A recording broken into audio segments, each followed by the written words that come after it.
Smart ಫೋನನ್ನು ದಿನವಿಡೀ ಬಳಸಿದರೆ ಅದರಲ್ಲಿನ ಚಾರ್ಜ್ ಬೇಗನೆ ಖಾಲಿಯಾಗುತ್ತೆ. ಅದರ ಜೊತೆಗೆ ಇಂಟರ್ನೆಟ್ ವಿಡಿಯೋ ವೀಕ್ಷಣೆ ಮಾಡುತ್ತಿದ್ದರೆ, ಗೇಮ್ಸ್ ಆಡುತ್ತಿದ್ದರೆ ಮತ್ತಷ್ಟು ಬೇಗನೆ ಬ್ಯಾಟರಿ ಮುಗಿಯುತ್ತೆ. ಹಾಗಿರುವಾಗ ಪ್ರತಿ ಬಾರಿಯೂ ಫೋನ್ ಚಾರ್ಜ್ ಮಾಡಿ ಬಳಸಲು ಸಾಧ್ಯವಾಗುವುದಿಲ್ಲ. ಜೊತೆಗೆ ನಮ್ಮದೇ ಚಾರ್ಜರ್ ಒಯ್ಯಲು ಕೂಡ ಸಾಧ್ಯವಿಲ್ಲ. ಅಂತಹ ಸಂದರ್ಭದಲ್ಲಿ ಅನಿವಾರ್ಯವಾಗಿ ಬೇರೆ ಚಾರ್ಜರ್ ಬಳಸಬೇಕಾಗುತ್ತೆ.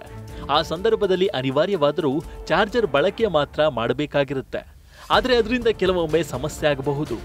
ಇವತ್ತು ಸ್ಮಾರ್ಟ್ಫೋನ್ ನಮ್ಮ ಜೀವನದ ಮುಖ್ಯ ಸಾಧನವಾಗಿದೆ. ಈ ಜಗತ್ತಿನಲ್ಲಿ ಫೋನ್ ಬಳಸದೇ ಇರುವ ಜನರನ್ನು ಹುಡುಕೋದು ಕಷ್ಟ.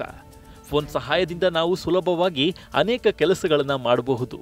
ಆದರೆ ಅಗತ್ಯ ಕೆಲಸ ಇರುವಂತಹ ಪರಿಸ್ಥಿತಿಯಲ್ಲಿ ಕಾಡುವ ದೊಡ್ಡ ಸಮಸ್ಯೆ ಅಂದರೆ ಫೋನ್ನ ಬ್ಯಾಟ್ರಿ. ನೀವು ಫೋನನ್ನು ಎಷ್ಟು ಹೆಚ್ಚು ಬಳಸ್ತೀರೋ ಅಷ್ಟು ಬೇಗ ಚಾರ್ಜ್ ಖಾಲಿಯಾಗುತ್ತೆ. ಅಂತಹ ಪರಿಸ್ಥಿತಿಯಲ್ಲಿ ನೀವು ಆಗಾಗ್ಗೆ ಫೋನನ್ನು ಚಾರ್ಜ್ ಮಾಡ್ತೀರಿ. ಅನೇಕ ಜನ ಎಮರ್ಜೆನ್ಸಿ ಅಂತ ತಮ್ಮ ಫೋನನ್ನು ಯಾವುದೋ ಚಾರ್ಜರ್ ಮೂಲಕ ಚಾರ್ಜ್ ಮಾಡುತ್ತಾರೆ. ಹೀಗೆ ಫೋನನ್ನು ಬೇರೊಬ್ಬರ ಚಾರ್ಜರ್ನಿಂದ ಚಾರ್ಜ್ ಮಾಡೋದು ಸರಿನಾ?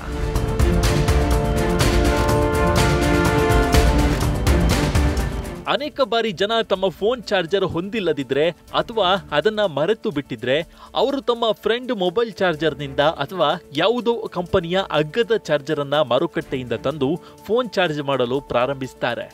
ನೀವು ಸಹ ಆಗಾಗ ಬೇರೆಯವರ ಚಾರ್ಜರ್ ಮೂಲಕ ನಿಮ್ಮ ಮೊಬೈಲ್ ಅನ್ನ ಚಾರ್ಜ್ ಮಾಡುತ್ತಿದ್ರೆ ಈ ವಿಡಿಯೋ ನೀವು ನೋಡಲೇಬೇಕು. ವಾಸ್ತವವಾಗಿ ಫೋನನ್ನು ಮತ್ತೊಂದು ಚಾರ್ಜರ್ನೊಂದಿಗೆ ಚಾರ್ಜ್ ಮಾಡೋದ್ರಿಂದ ಫೋನ್ನ ಬ್ಯಾಟರಿ ಮೇಲೆ ಕೆಟ್ಟ ಪರಿಣಾಮ ಬೀರುತ್ತೆ.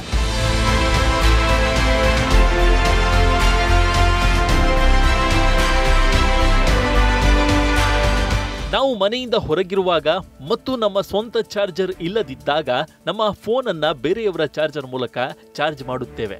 ಇಲ್ಲವಾದಲ್ಲಿ ಫೋನ್ ಚಾರ್ಜರ್ಗಳು ಕೆಟ್ಟು ಹೋದಾಗ ಅಗ್ಗದ ಚಾರ್ಜರ್ಗಳನ್ನು ಖರೀದಿಸುತ್ತೇವೆ. ಹೀಗೆ ಬೇರೊಬ್ಬರ ಚಾರ್ಜರ್ ಬಳಸಿ ನಿಮ್ಮ ಫೋನನ್ನು ಚಾರ್ಜ್ ಮಾಡಿದರೆ ಬ್ಯಾಟರಿ ಘಟಕಗಳಿಗೆ ಹಾನಿಯಾಗುವ ಅಪಾಯವಿದೆ. ಬೇರೆಯವರ ಚಾರ್ಜರ್ ಬಳಸಿ ಫೋನ್ ಚಾರ್ಜ್ ಮಾಡೋದು ಫೋನ್ ಬ್ಯಾಟರಿ ಹಾಳಾಗಲು ಮುಖ್ಯ ಕಾರಣ. ಯಾಕಂದ್ರೆ ಉದಾಹರಣೆಗೆ ನಿಮ್ಮ ಫೋನ್ನ ಬ್ಯಾಟರಿ 10 ವ್ಯಾಟ್ ಚಾರ್ಜರ್ ಅನ್ನ ಬೆಂಬಲಿಸುವ ಸಾಮರ್ಥ್ಯ ಮಾತ್ರ ಹೊಂದಿದೆ ಅಂತ ಕೊಳ್ಳೋಣ. ಆದರೆ ನಿಮ್ಮ ಸ್ನೇಹಿತನ ಚಾರ್ಜರ್ 50 ವ್ಯಾಟ್ ಚಾರ್ಜರ್ ಬೆಂಬಲಿಸುತ್ತಿದ್ದರೆ ನೀವು ಅದನ್ನ ಹೆಚ್ಚಿನ ವ್ಯಾಟ್ ಚಾರ್ಜರ್ನೊಂದಿಗೆ ಚಾರ್ಜ್ ಮಾಡುತ್ತಿದ್ದೀರಿ ಎಂದರ್ಥ. ಅಂತಹ ಪರಿಸ್ಥಿತಿಯಲ್ಲಿ ಬ್ಯಾಟರಿಯು ಒತ್ತಡಕ್ಕೆ ಒಳಗಾಗುತ್ತೆ. ಆಗ ನಿಮ್ಮ ಫೋನ್ ಸ್ಫೋಟಗೊಳ್ಳಬಹುದು ಅಥವಾ ಬ್ಯಾಟರಿ ಹಾಳಾಗಬಹುದು.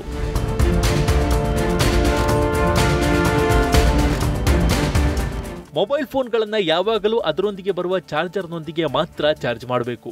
ಅನೇಕ ಬಾರಿ ಕೆಲವು ಕಾರಣಗಳಿಂದ ಫೋನ್ ಚಾರ್ಜರ್ ಕೆಟ್ಟು ಹೋದರೆ ಅದರ ಒರಿಜಿನಲ್ ಚಾರ್ಜರನ್ನು ಮಾತ್ರ ಖರೀದಿಸಿ.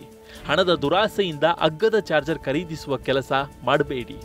ಇದರಿಂದ ನಿಮ್ಮ ಫೋನ್ ಬ್ಯಾಟರಿ ಹಾಳಾಗಬಹುದು. ಸ್ವಲ್ಪ ಹಣವನ್ನು ಉಳಿಸಲು ಹೋದರೆ ನೀವು ನಿಮ್ಮ ಫೋನ್ ಅನ್ನೇ ಬದಲಾಯಿಸುವ ಪ್ರಸಂಗ ಬರಬಹುದು.